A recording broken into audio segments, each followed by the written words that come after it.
Jadi memang nih labu air nggak kayak yang biasa, dia bentuknya agak apa kita bilangnya, beda sama labu botol tuh. Kalau rasa bisa lebih manis nih, karena memang kita ambil bibit tuh dari Korea tuh kan.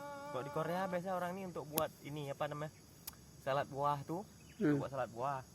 Kalau di sini mungkin laku untuk rujak. Memang kalau rasa dia hampir-hampir kayak melon, tapi lebih segar. Ya, ya. Kita udah tes kan, kemarin ada dikirim sampel sama orang nih dari Korea tuh. Kita coba, memang manis. Air lebih banyak. Kalau air dia hampir sama semangka, lebih banyak lagi rasanya. Tapi kok kita bilang kayak melon, lebih enak lah, lebih segar. Memang untuk salad nih di Korea. Jadi dia nih kan, sistem penanamannya ini kan udah ada nampak keluar akar nih dekat cabang nih.